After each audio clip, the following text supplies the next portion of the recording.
Cool. Morning, Tash. We are walking along. We're in Wolli Creek Regional Park. This is a really great track for the inner west because it's just this special slice of bush where, yeah, it's sort of, you still got like the houses on either side, but like once you're on the track, you're just right in the thick of it. So it feels like you could be deep anywhere bush, really. I love it. Love it so far. Yeah. Here we go, downhill. Let's see how steady you can hold this, Cal. That's it.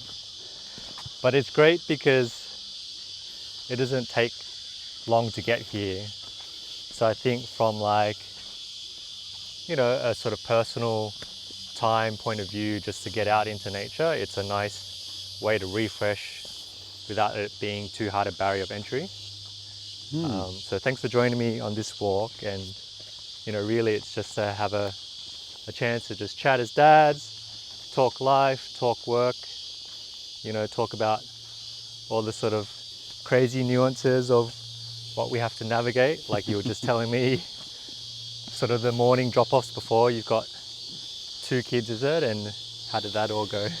Yeah, 2 kids. Eldest is 6, his name's Noah.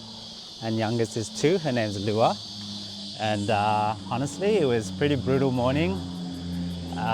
She has just started daycare, so Lua, my youngest, and she's not doing good. So trying to nurture her and navigate that has been challenging. Yeah. And my son is an absolute godsend blessing because honestly, without him, I don't think I could have done this morning. So thanks for having me, and shout out to my son. Yeah, that's it. That's what's there. It's useful.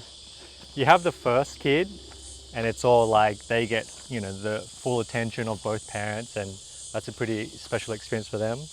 And then it's like the second kid comes along and then it's just like all hands on deck. And given with your older one, it's great to see he's sort of already taken that lead of being able to help his sibling. Yeah, and I've got a boy and a girl, and I know you've got 2 boys, Calvin. Yeah. And I think from my point of view, I wasn't certain of the differences going in, Yeah. but I can definitely tell that you have to raise them differently, and their strengths and weaknesses and characters and personalities are different. So I'm just trying to navigate that myself as a dad too. Yeah.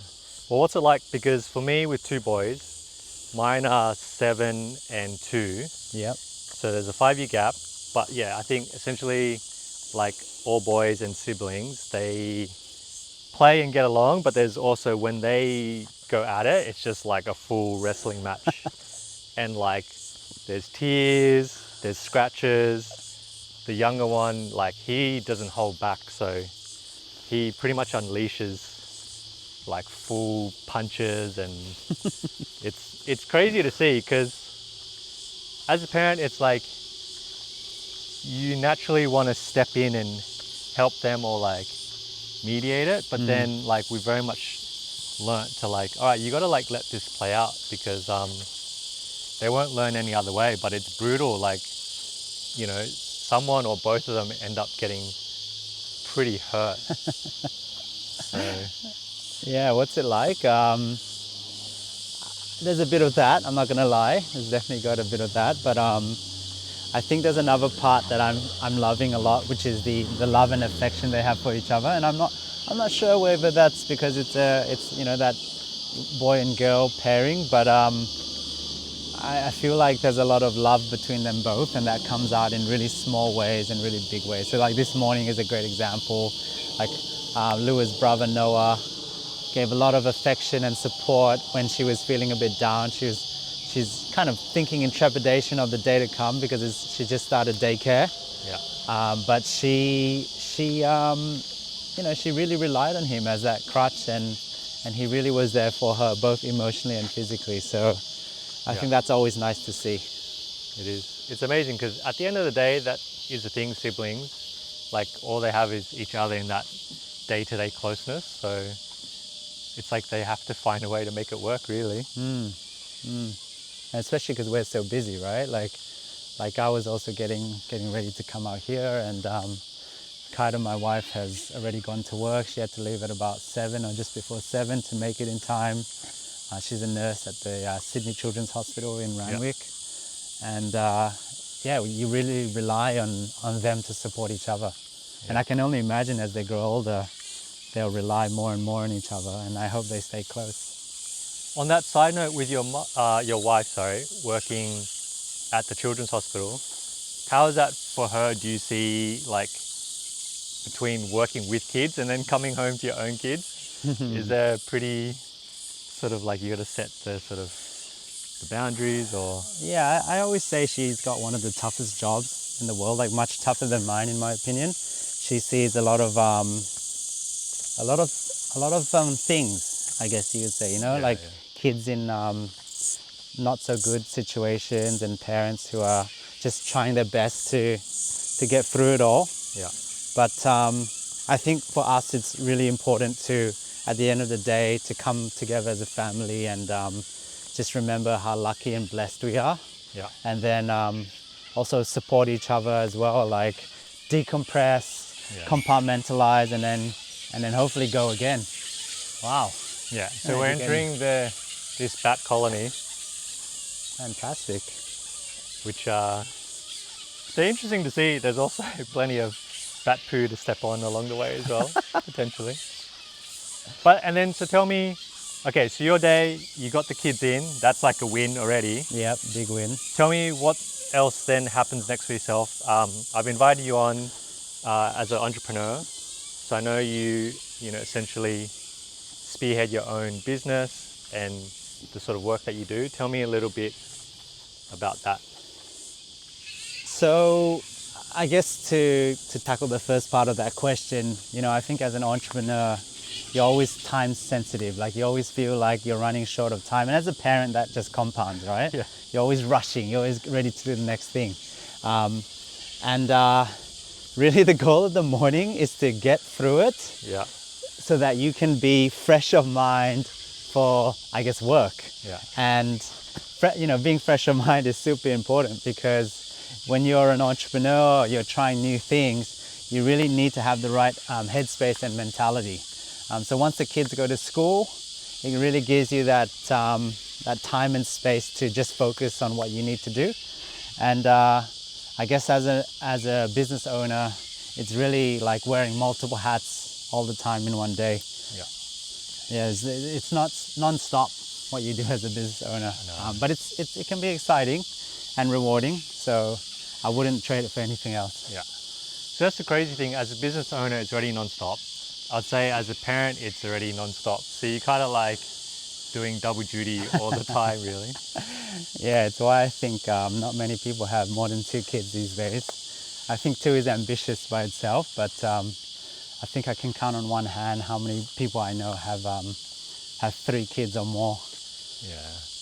But yeah, definitely having 2, the companionship, I think it's a pretty special thing. So, I think much like business, right? Like you probably could do work yourself, but doing it as a team, I think you would have seen the successes of that, right? The experience. 100%, yeah. Yeah, we used to have a fairly big team. I think in its peak is about 25 people, all creatives, and really lent itself to the collaborative process and ideation process. So I would completely advocate for teams of any sort. Yeah. So take me either to recently, I don't know if you want to start there, what sort of specific project and thing you're doing now with your business, or if you want to set it up in terms of like your beginnings of the business you first started. I don't know which one helps which. Yeah, okay. So I used to run a company called S1T2. It was a creative tech studio. Ran that for about 20 years. Yeah. This is the Lightspeed version, so feel free to ask me specific questions. But ran that for about 2 decades, and most recently last year I sold my shares in it to really double down on what I'm doing now, and that is a tech platform called Manta.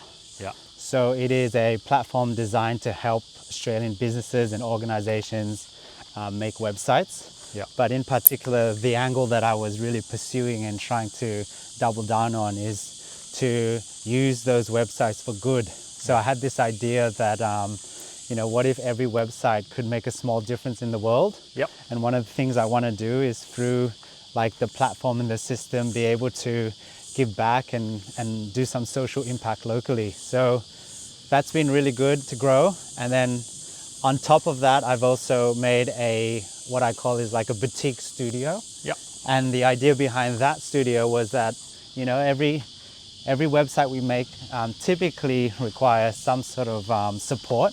Yep. And what we offer on the side is to these smaller clients, like not like the previous studio I ran, but these Yep. are more like SMEs, not-for-profits, people that usually don't have the care and support and capabilities to do what they need to do. And I wanted to try to support them and give back as much as I could. And so you've got the platform, you've got the studio, and I think they complement each other quite well. Yeah. That's cool. So that's humming along. And how long has the new sort of venture been going for? Yeah. So being like a workaholic or like someone that feels like they need to do the next thing, I think I had a really small respite between selling and starting this new venture. Yep. So we've been running the studio for about maybe just under a year right now. Yeah. And the platform is been kicking off in the background, but it's gonna go fully public probably like in 2 or 3 months. Sweet. Okay. Yeah. So it's like at that real sort of like early days, but about to like kick into the next gear. Yeah, a lot of people have been using it already, but it's one of those things where only people we know, like it's a word of mouth thing. So ironically, even though we've made a couple hundred websites to date, there's no actual website for the platform. And I get that criticism a lot, or like the jokes of like, hey, you make websites, but you've got no website. Yeah. So that's something we obviously need to address. That's not a bad thing if you're just practically out there doing it. I'm just pausing because I just wanted to be like, I mean, it's in our back there, but just walking along here, this cliff face, I just think being next to it, the scope and the scale of it, there's something humbling about just standing beneath it. I don't know if you ever have that thinking or feeling. I mean, I love this walk so far. So, I mean, it is stunning and beautiful, and I'm really glad we get to do this today because it's a beautiful day as well. Let's keep going, yeah. And so, 2 decades at the place you first started. Yeah. How is that like? And I mean, I can sort of understand like that was, you essentially probably did that straight out of uni. Yeah, pretty much. I always joke, I gave it all my black hair. So I've got a few more grays nowadays. But I think I was either 19 or 20 at the time. And I think there's a good naivety when you start something that early in life. So even though it's 2 decades, I feel like it took us almost a decade to figure out not just what the company did and our identity, but even our own identities, right? Like who we are as people, what we want the company to represent, and the culture and that kind of thing. Yeah. Long time. Which is pretty nuts. And because along the way and in that time, sort of in the sort of back end of it, you became a dad as well. Yeah. How did you see the work or the things shift and change as you like entered into parenthood? Yeah, it's a good question. So it's definitely something that is very tough. Not necessarily something I wouldn't recommend, because parenting is rewarding and so is running a business. But I think more and more it's important to have balance in your life when you take on both endeavors at the same time. So, being able to be structured around your day, being able to kind of be optimized with your time and your time management, I think is really, really important. And dare I say, probably one of the reasons why I went more of the tech platform way, because I know part of the idea of entrepreneurship is how do you scale your time, right? Yeah. And when you're in a service-based industry, like the creative industry, Yeah. the reality is, time and service does not scale very well. Yeah. You know, even if you hire a great creative or you have a great team, you kind of only have 8 to 10 hours in a day unless you want to do extra time. Yeah. And with a software platform, it can be working 24/7. Yep. So that was a big reason why I decided to double down as well, beyond the other kind of impact reasons that I wanted to chase and follow. Yeah, totally. I know what you mean, because for me, being in like video production and like when you need to be on set, I'm always like, you have to physically be obviously there in person, you know, with your gear, with your tools. And I think as a parent, and as we all experience as parents early on, when you cop all the sicknesses from your kid and all the viruses early on, at any given moment, it's stressful freelancing, because I'm like, I need to be healthy to be on a shoot on a certain day and time. And it's like, when you feel your body going down, you're just like, uh-oh, like how am I gonna, you know, get better in time? And, you know, you can't just shift it just because you're unwell. So, Well, one of the hardest things we found is, and I'm sure you probably find this too, but there, again, probably most creatives feel this, is like, there's always this, fundamentally there's two things you need to do, right? There's kind of like the demand side, which is like chase new clients, Yeah. win new work. Yeah. And then there's the supply side, which is to actually do the work. Yes. And so if you can have a real problem if you get locked up in a project for months or days or even years, and then you come out of that project, you did an amazing job, but you haven't spent time chasing any clients or doing sales. And then it takes you another 3 to 4 months to get back into the sales process. Yeah. And it's this cycle that keeps repeating itself, right? You chasing the work, you get the work, then you got to do the work. Yeah. And it's really hard to do that when your time is limited. Totally. I think, and just, you know, tying it in with parenthood and being a dad, like, especially these early years, I'm sure if you felt the same, like, you know, you want to give time to your purpose and the work that you do and that fulfillment. But I think for me, I've seen like, you don't get that time back between 0 and 5 when they're baby and all these like key milestone steps of them growing up. Like if you miss that and those memories, like it's gone. Like it's really hard to, I think, recreate that. And I think for me, I don't want to live with any regret of how I've prioritized this part of parenthood. And I think, yeah, I'm trying to figure out like now, okay, like I really want to pursue certain like creative projects again in a certain way. But yeah, I'm sort of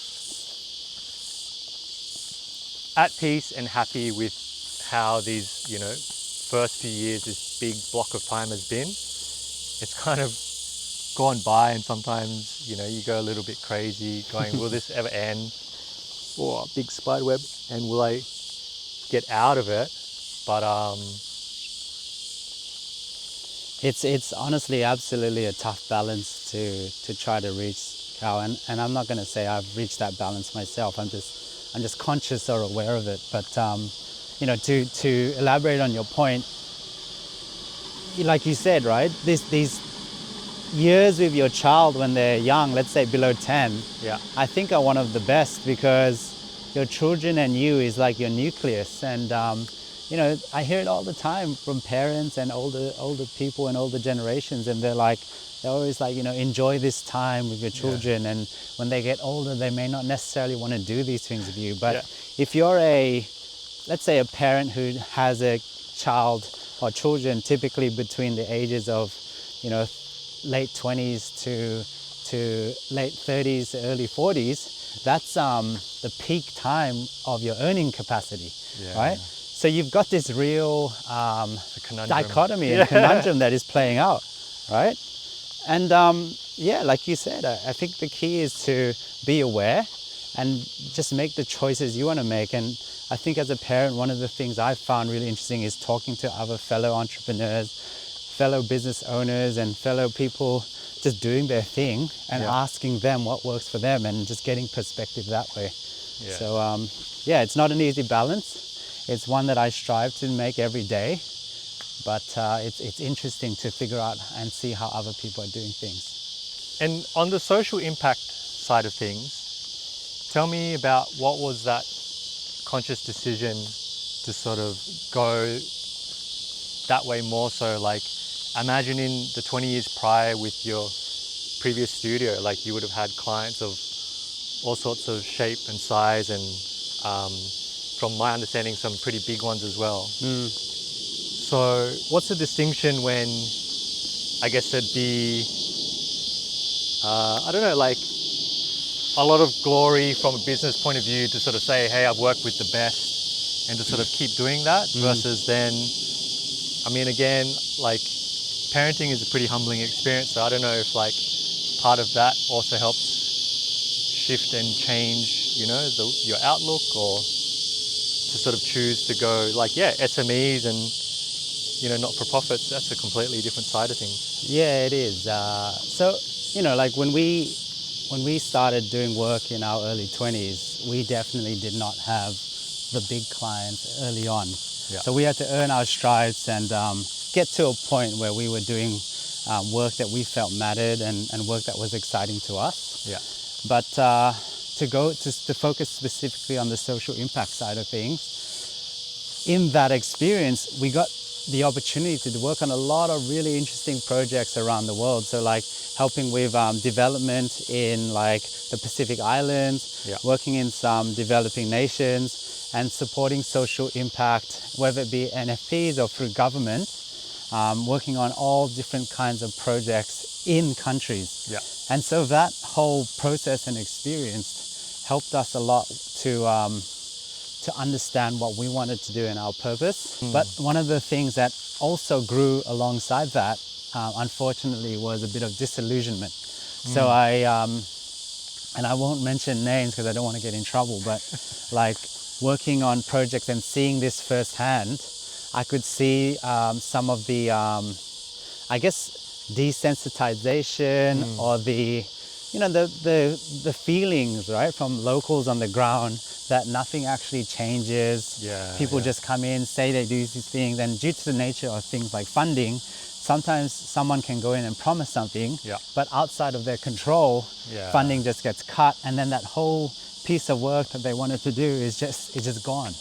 And so if you speak to a local sometimes in these different parts of the world, they'll tell you these experiences, and they can't help but feel disillusioned themselves. For sure. Because they're like, well, the same thing's going to happen. Yeah. And even though you could be like, no, like I have the best intentions and it's not, and we've got our funding secured and all that, it can still happen. And so it's a really tough cycle to break. And I think it kind of led me on this whole journey of trying to support small businesses and more like local not-for-profits. Because like, for example, one of my plans is to try to focus on the smaller organizations where you can make a tangible difference rather than things getting caught in admin and that kind of thing. And like this, speaking from a smaller business point of view, I think it's more rewarding. So like, you know, when you take $1 from a small business, the mentality of that person is like, that's my $1. You know, it means a lot. It's a big decision, It's a big decision, right? It's not like a corporate with a budget and they can just sign off a 100K check. They like need to spend it. Yeah, exactly. It's completely different dynamics. And so when you repay that, I guess that goodwill, if you like, it can be really rewarding, because what will happen is the small business will say to you, this really helped, this really changed our business. And you know, it's amazing. Like we've got one business we helped and they left a Google review, and it was like, I remember it because after the project was finished, the client I asked them, can you leave a review if you found our work good? And he said, yeah, happy to, I'm just a bit busy now. And I thought, oh, okay, you know, they're probably not going to leave a review or they're just being nice. But what happened is 2 months later, during the Christmas break, they left like a 4-page review. And the review didn't just go into the work, it went into their own personal health issues they used to have. Talked about how, you know, they were looking for a business who would support them and help them. And I think when I read things like that, it really helps me feel a lot of gratification and just peace in what we're doing, you know, Yeah. because when you feel like you're actually making a difference to people's lives, I think that gives you purpose more so than like the amazing work you can do or like the kind of global trotting and all that stuff, you know, like I think it's nice, and it's something that I want to continue and hopefully will continue in the years to come. That's it. You're seeing it firsthand. You're seeing how it affects it on the multiple layers beyond their business as well. And I think that effect, the deeper it sort of helps them, it's like, I think the ripple effect on their community, on their surroundings, I think that would be felt. Like, you know, you might not be able to see it, but I'm sure if you look closely enough, there would be a lot of positive sort of impact that would be long lasting. I hope so. I hope so. You know, like I think for a lot of these organizations, they are almost in shock that like someone who has the experience of working with all these different projects and clients and the bigger brands all around the world are like, what, you're working with me, or you want to collaborate, and you know, who am I, kind of thing. And I think that's a really nice feeling that you can add real value and real expertise. And like I said, the most rewarding thing is when you actually correlate that goodwill to like, hey, this is what's happening now. Here's how your business is actually improved as an outcome. And you can see the impact it's actually had, whether it be for a commercial small business or a not-for-profit who maybe aren't even aware of what is possible because of the nature and where they're playing, you know? That's it. Helping them expand their sort of ideas and vision as well. Yeah, and I think, you know, we were talking about it earlier, like, to me, that's one of the real strengths of AI, right? It's like AI can help people like us multiply our productivity. Yep. And by doing so, we can contribute and give more to the smaller organizations. So it's less about like, I guess, making more money, but more about stretching the time we have to give back more. And that's really exciting. And I'm a big enthusiast of AI supporting these smaller organizations. Working with these smaller businesses and the social impact, how is that like with your son? Does he see what dad does, and is he at an age, is he understanding some of those decisions you're making, or are you trying to, you know, educate him a little bit to understand your world? Yes and no. So I think the nature of the work we do these days is typically a lot more difficult to ascertain for a young child. So for example, he sees Papa in his office just on the laptop. Okay, yeah. And that's work, right? Totally. And so to explain to him what is actually even happening and what work is and the purpose and the meaning behind work can be quite challenging. But I think one of the good things is being able to talk to him, and now he's at an age and comprehension where his understanding is improving. You know, he'll say to me, like if I say, oh, you know, like there's sometimes other little boys and girls in the world that don't have what we have. Yeah. And he said yesterday night at dinner, he was like, can you take me there? Can you help me? Okay. He pretty much was like, can you help me see and understand a bit more of I guess, you know, these perspectives. And I said, yeah, no, I'm absolutely happy to. You know, that was so exciting for me. And I think that's hopefully what the work will facilitate and enable. And knowing you, I'm sure you will take him. I will definitely take him. Yeah. That real world experience with you in the thick of it. Any specific spot you might? No, you know what though, it's really, the hardest thing is, and this shows how pompous even I've become, is like, you know, when we have a holiday or something, what I really want to do is relax. For right? sure, yeah. And so you want to pick a nice hotel, a nice resort and switch off. But that's usually the best time to bring the family to experience some of these things too. Yeah. So, you know, you can imagine option one is like bougie, 5-star luxe eco resort. And option two is like, you know, village in Southeast Asia, which, you know, maybe don't have a lot of the things that we have. And I know which one I would probably be more relaxed in. For sure. But I also know which one will probably impart more meaning and purpose to my family. So I'm definitely going to do the latter, 100%. But I think the more I can weave it into my everyday, the more it will naturally come, hopefully. I think so. I think for me, there's a difference between going on holiday and traveling and having an adventure. And I think, we sort of balance a trip with a bit of holiday, everyone's relaxing, kicking poolside, all the luxuries, that sort of thing. But to challenge ourselves, whether it's like being, I don't know, in an environment where you have to learn a lot real quick, understand the culture or the location, even that, I think, is a sort of great prompt for the kids. But otherwise, just, knowing that it is a privilege to get out and like experience other places and to see different things. I think that perspective itself sort of lends to an enriching time as a family.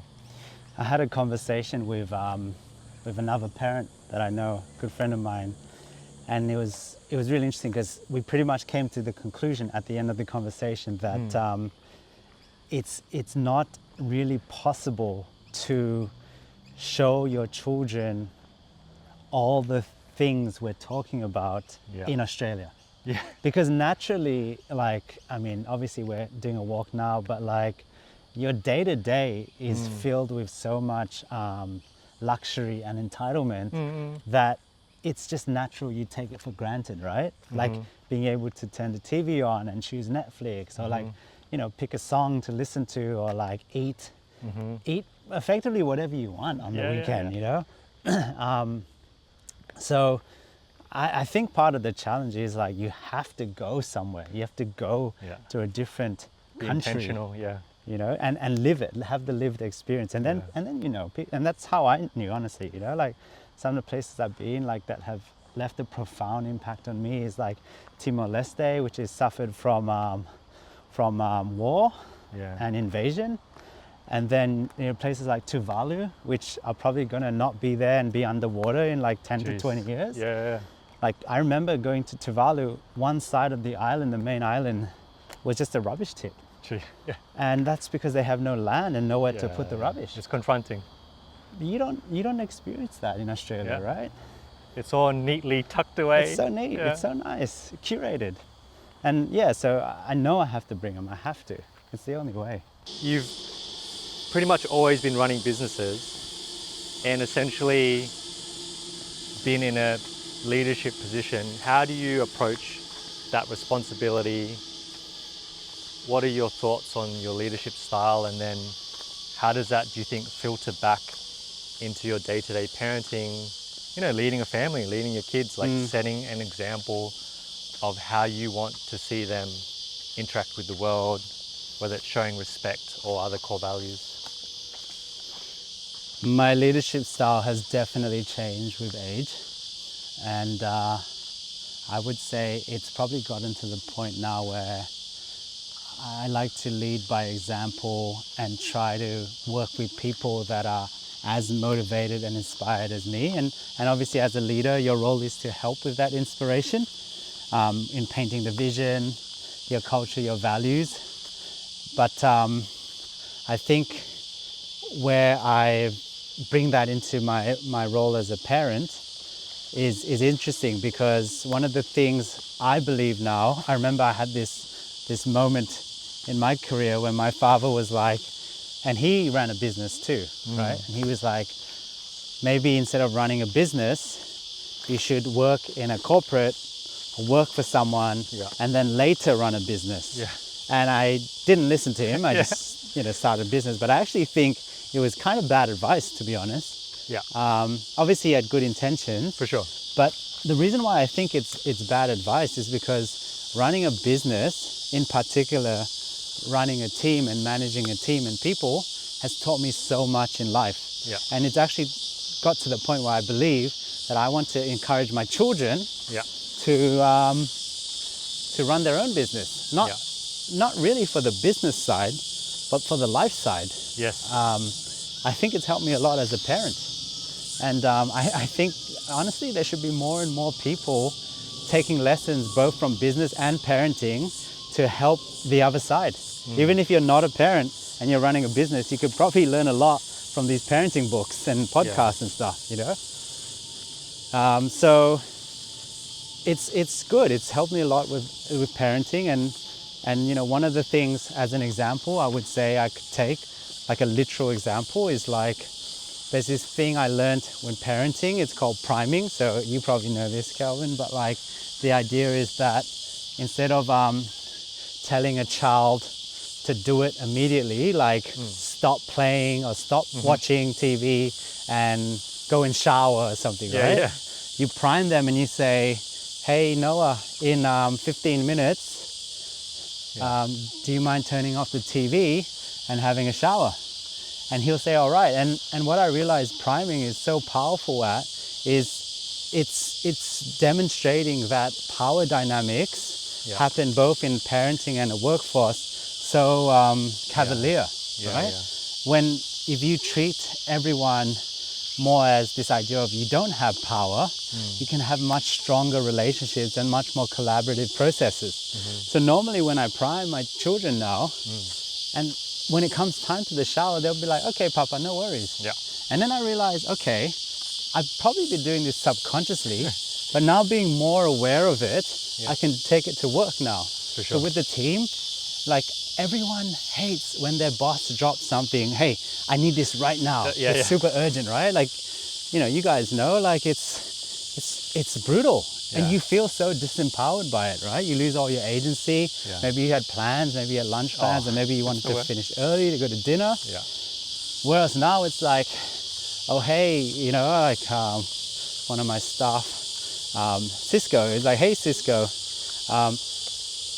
if I say to him on a Monday, by the way, on Wednesday, I'm probably going to need your help with something. It's going to take 2 hours. So do you mind factoring that in? Yeah. At least Cisco is mentally prepared, can structure his week around that, you know, that kind of thing. And look, we all know things happen without, not everything goes according to plan, right? That's okay. But at least address that when you talk, like, I'm really sorry. This came up unexpectedly. Do you mind doing this right now?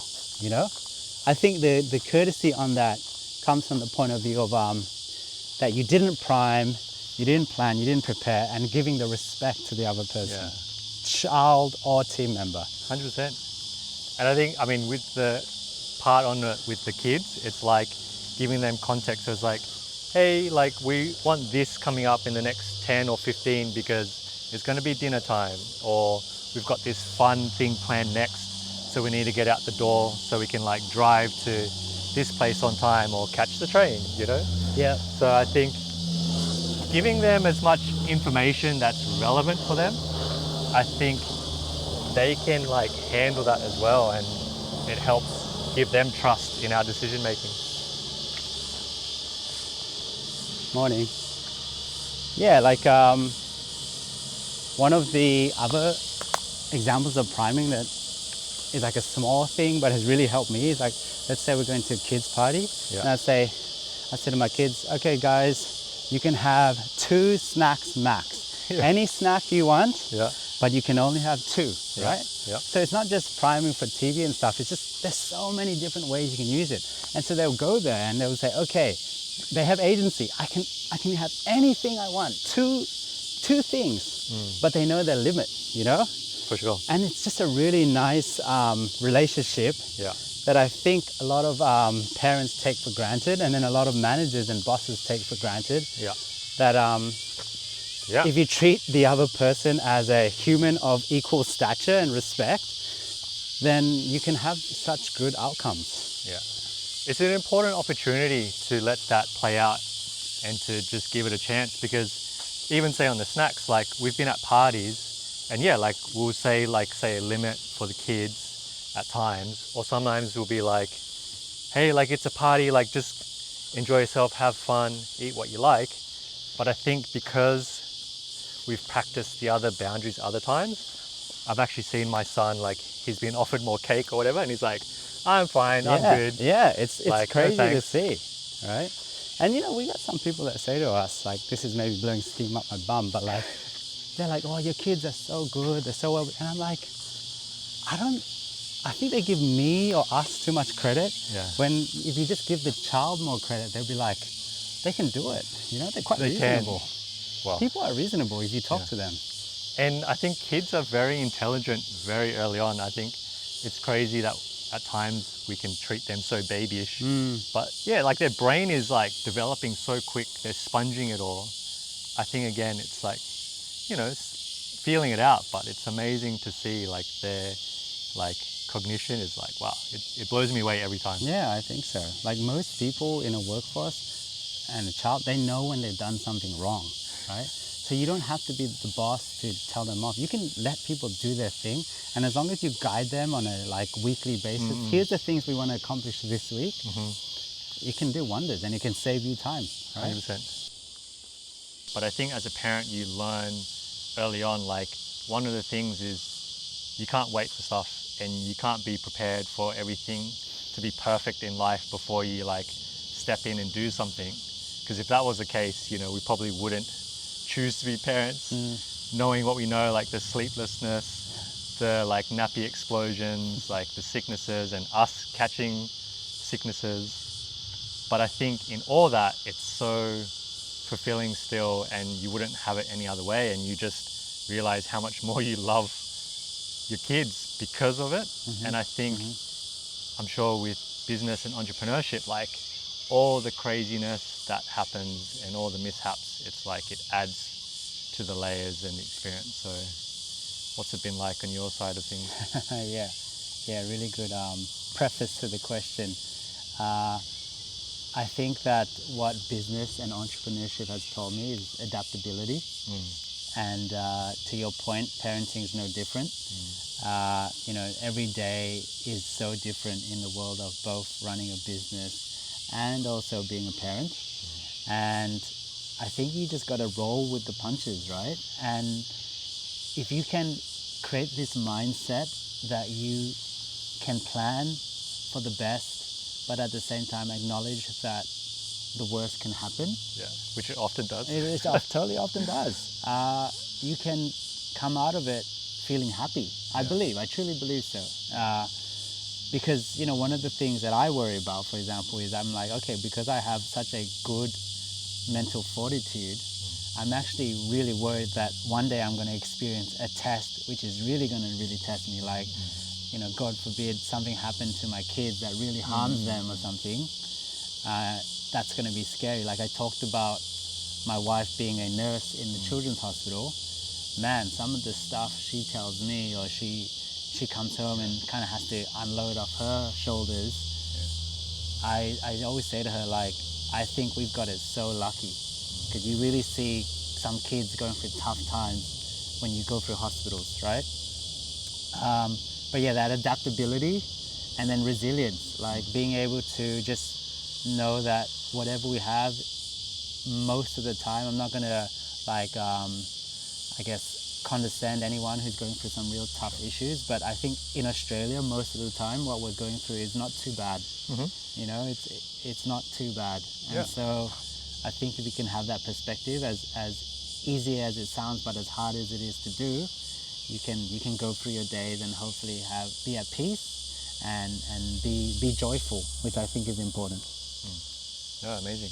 And something I wanted to touch on is failures across the board in terms of like what you've seen from running a business, and then also classic parent failures, which I think are the funniest and the most frustrating in the moment, because again, it's something like you're trying to do nap time and like something topples off a shelf and it totally wakes baby up, and then they're like wide awake and they're totally not going to nap anymore, and you just feel your whole day was ruined because you needed that hour block to then try to squeeze some work in or get some shopping done or something. And I remember the feeling of placing so much expectation on it, but I think the more times I failed, the more I realized I had to like let go of certain bits of control, and just things happen in life. So I'd love to hear hand in hand, like what's helped which the most, failures in work to help with the parent fails or vice versa?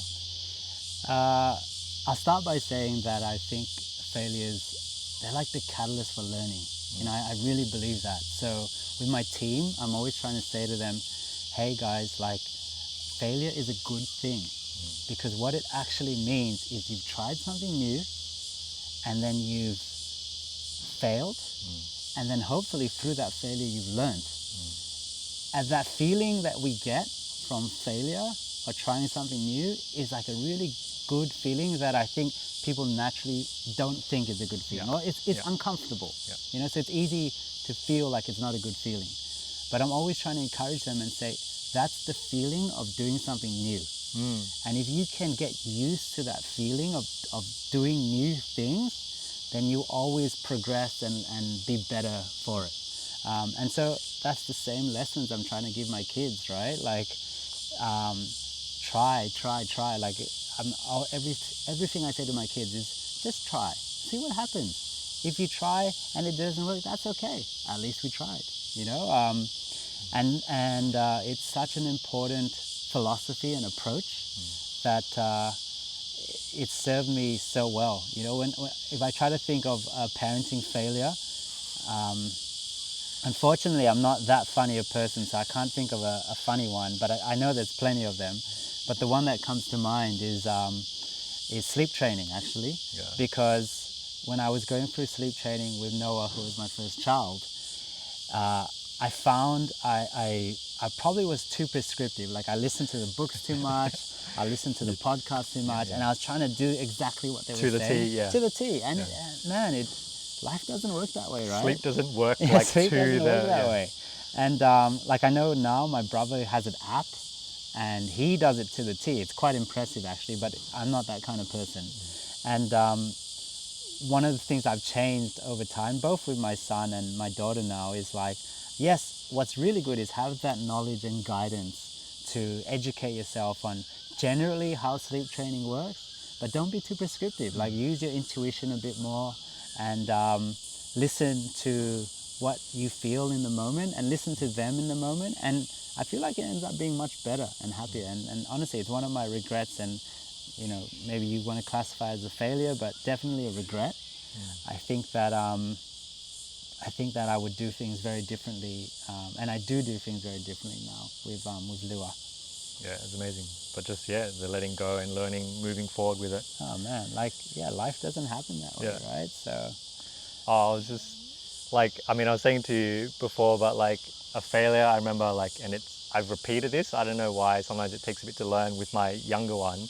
He's 2, like, you know, he loves his like chicken nuggets and, you know, things like that. And I remember we were like in the city, Pitt Street Mall food court. I got him some like chicken nuggets, and me being a parent going, oh, I'm gonna like break it in half so it cools down faster so he can eat it.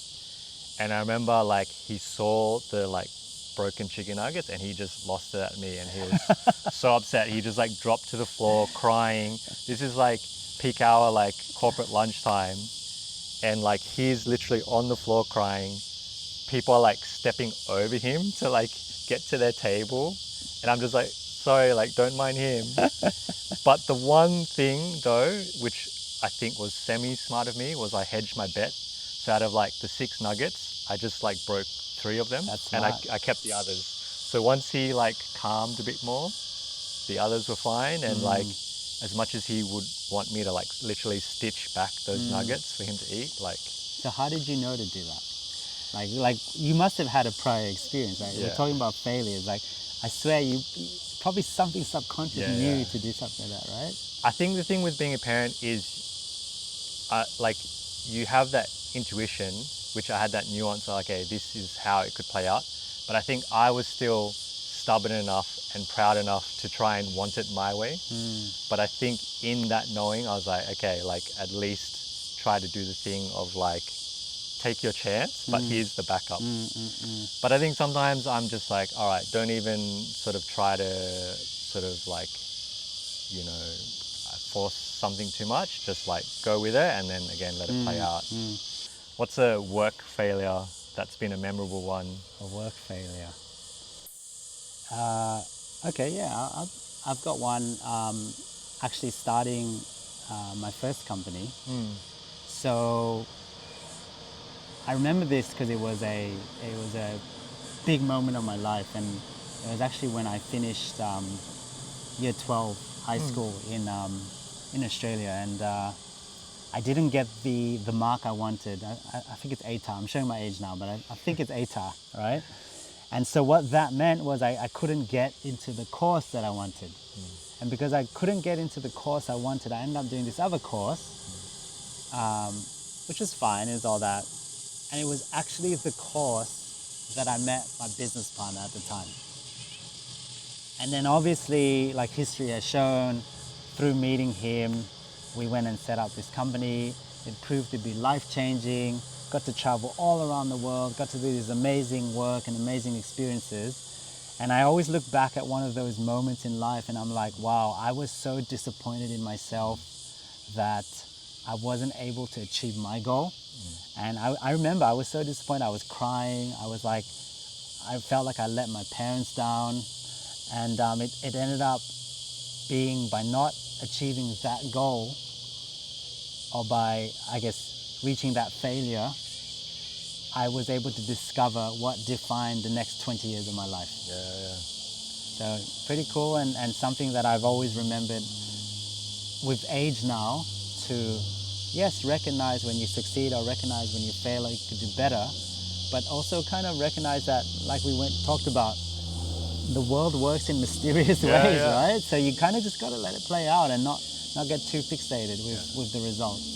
That's what I did want to ask next is, what's your thought on seeing serendipity play out time and again? I'm sure you've had it multiple times, like that in itself was an example, something that, totally changed the trajectory of your path. But any other instances where you're like this, you just kind of like go, man, life is mysterious, but like just, I don't know, it blows me away of like how precise and orchestrated it can be to bring all these bits and pieces together so magically. Like Too many times. Honestly, so many times that I can't really like describe anymore, but just so many moments of my life has been serendipitous that I now like accept it.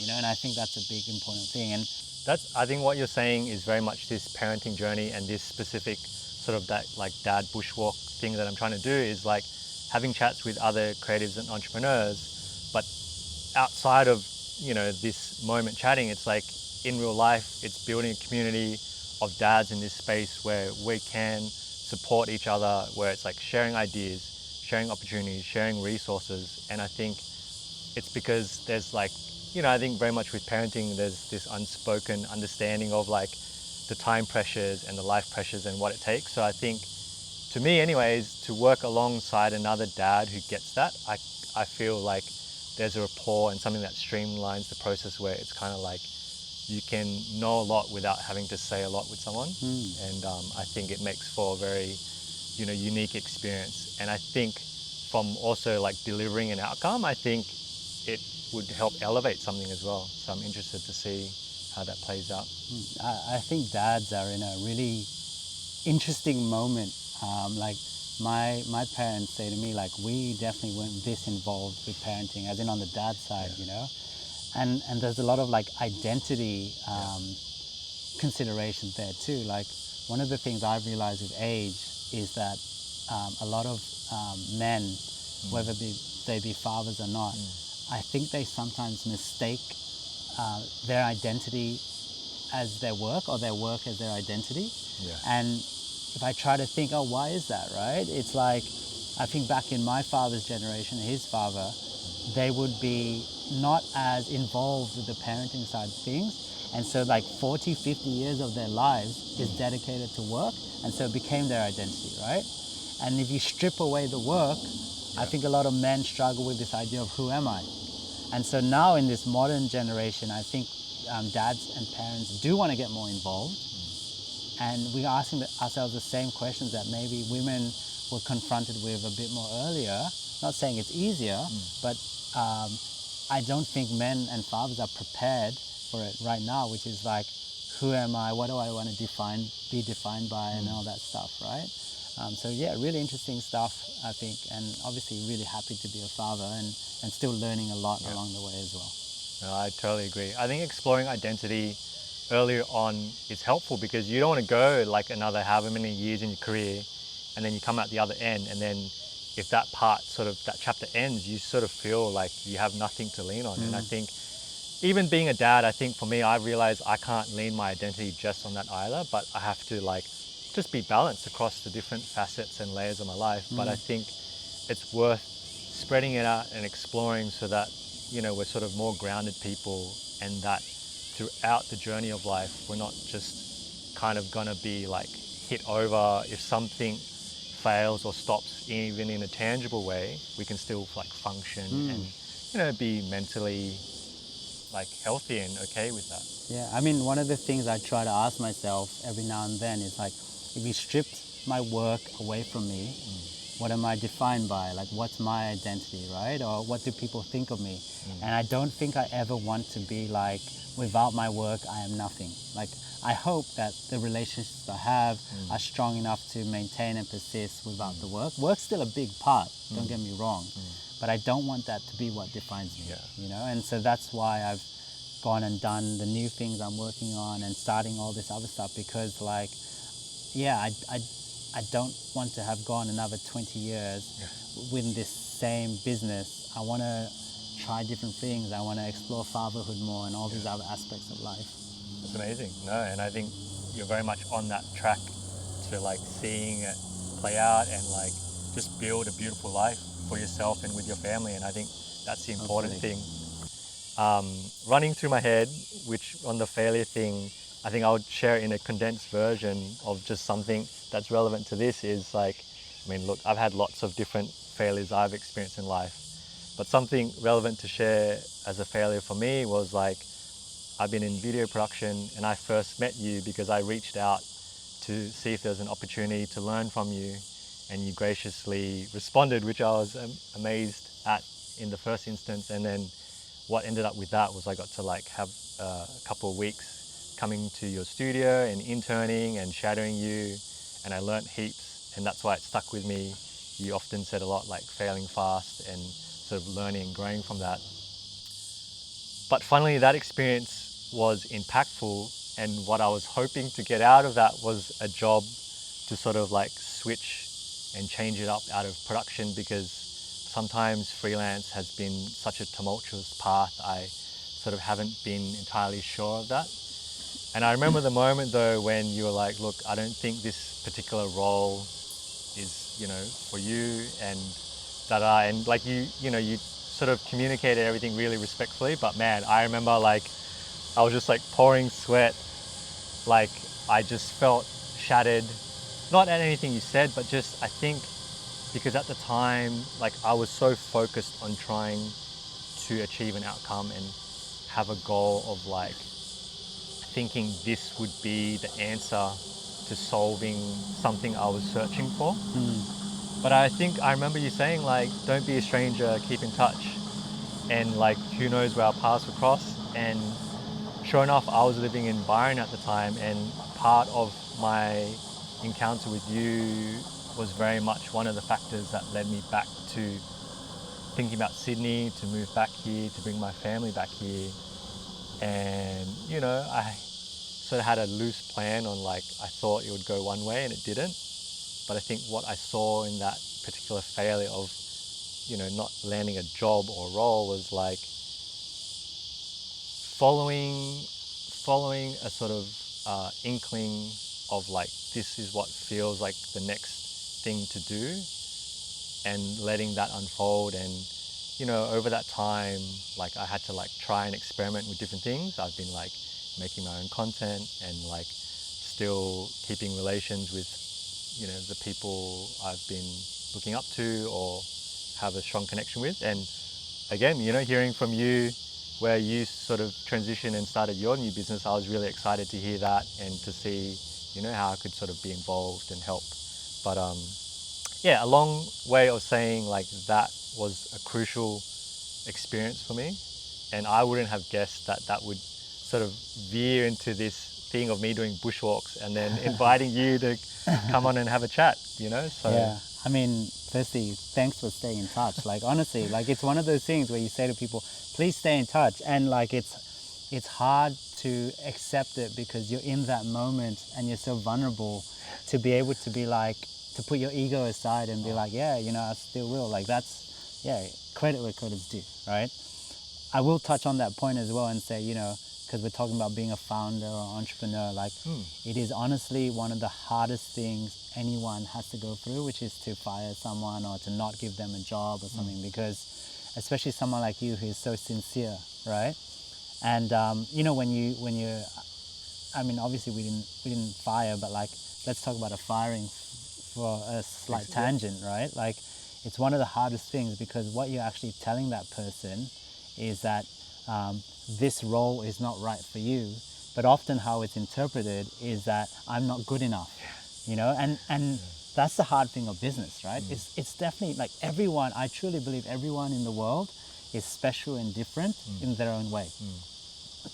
Everyone's just all got their separate paths, and they have to figure out for themselves what that path is, right? But just because you don't fit in a role doesn't mean you're not a good person in any way whatsoever, right? It just means that the value or the role that this company needs is just not what is best for you. And to flip that story on its head, I remember there's one girl I hired who actually we hired her for a marketing role, right? And she ended up being, in my opinion, a very bad marketer. Like she was just average at marketing. Like obviously some of the traits of being good at marketing she had, but it just wasn't her natural fit. And in the past, I probably would have been like, oh, this is not a good person for this role. We have to let her go. But one of the things I learned and what we did with her is we had an opportunity come up, which was like a strategy role. So it's nothing to do with marketing, right? It was like supporting in country, supporting with development projects, and supporting with the stuff involved with like monitoring and evaluation for social impact. And man, she blew that away. Nailed it, yeah. Like I'm talking about like a 10x. Yeah.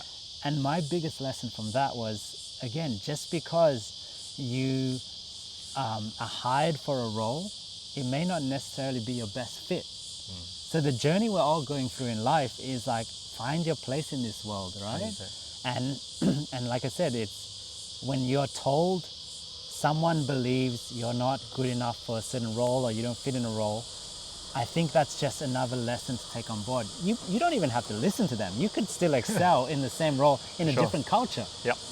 But there's nothing, I hope that no one, you, me, my children, they never go away and think I'm not good enough, because that could be the wrong interpretation altogether. Yeah. I think on the point of like children and entrepreneurship, one of the things that I think excites me is that I kind of tend to operate on this idea of like, there's no rules, you know, like a path can be like this, right? And I think sometimes with the education system and school and your children, you think, oh, this is the path they have to follow, right? It just normalizes kind of the way to approach life. And so with my children, one of the things that I want to be open to is like, they can be successful in many, many different ways. And my job is to just expose, explore, facilitate. And then hopefully we have a really constructive conversation to be like, Dad, Mom, I want to go in this direction. So one of the things I always ask myself is, if my children said to me, I want to drop out of school, would I be cool with that? Yeah. And I think where I realized is like, I probably would be with the right circumstances, right? Correct. So I'd probably be like, you can drop out of school, but I want to understand what you're going to do at that time. And if they had a plan, or they had an ambition and they had some sort of approach or method to reach a certain goal, I'd probably be like, yeah, why not? Yeah. Yeah, it makes sense. And support it and champion it and like help them flourish in that decision. Totally. And like they say, I think they say 80% of businesses fail within the first 2 years, right? So, I mean, I went and tried to start a business. I didn't really make any money, at least money worth living, for like 5 years. Yeah. So, you know, who am I to judge if they want to do something out of this world? And the professions we have today, like we just hired our first AI engineer. Wow. That role didn't exist 2 years ago. Yeah. So, you know, like, I don't know what they're going to be working on, but there's definitely a lot of interesting and productive and useful and purposeful things that you can do in this world. Yeah. Is there a quick way to share what an AI engineer's CV even looks like? I didn't even look at his CV. Yeah. Fair enough. That's how crazy it is. I actually, now that I think about it, I don't know if I should make this admission, but like I know very little about this person's prior experience. What I do is know is like worked with him a little in a contract basis and really liked his approach and his vibe and just mentality. Apart from sitting on these rocks, I could happily keep chatting on, and I think it'd be nice to explore part two somewhere down the track to sort of see, like how your business is growing. Even like I'm sure we could trade notes on how our kids are doing and what life stage they're at. But just to sort of wrap up, like what is something you're thinking about in terms of what you'd impart on your kids? I think what we were saying before on like if they decided to like not continue at school and how they would, sort of approach that. But yeah, what else do you see yourself in terms of imparting like insights or values or day-to-day things that you want to, know that this is what dad is giving? Yeah, I mean, we've talked about like adaptability and resilience, so that's important. I would say that the one thing I haven't mentioned, which I think is really important, is like, I guess like the bravery to be vulnerable. And I think for me that ties in with like the trying, the learning, right? Because like when you use the word try, it innately suggests like you're trying to do something new or you're trying to figure out something you haven't done before.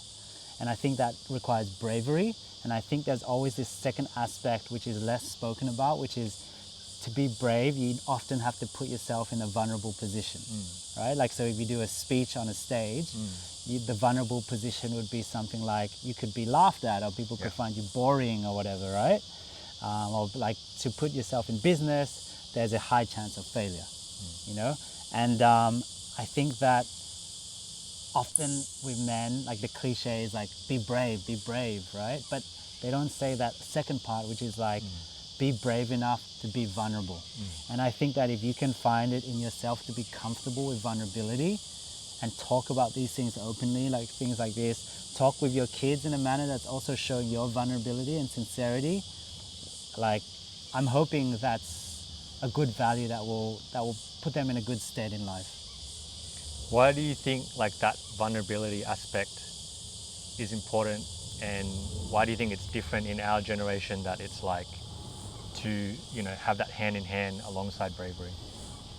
Yeah, I would probably have a few like hypotheses or thesis, but I'm like, again, there's no scientific reasoning or like from what you've seen. But like I think we live in a world that is highly curated. Even things like Instagram, like things like the movies and things we watch and the music we listen to, everything is like you can choose it, you can select it. Obviously social media is like a point of view, right? And I think that over time what that's done is like present a perfect world. And there's no such thing as a perfect world, there's no such thing as a perfect parent or perfect manager. And so you have to be honest enough with yourself to show vulnerability, because I think people appreciate and respect that. So, we talked about priming before, right? And you mentioned that like sometimes things don't go according to plan, right? That's okay. But you have to be strong enough to say to your kid or say to your staff member, your teammate, I'm sorry. Like, I'm actually really sorry that I need you to do this now because I wasn't good enough, or I wasn't planned enough, or I wasn't prepared enough, right?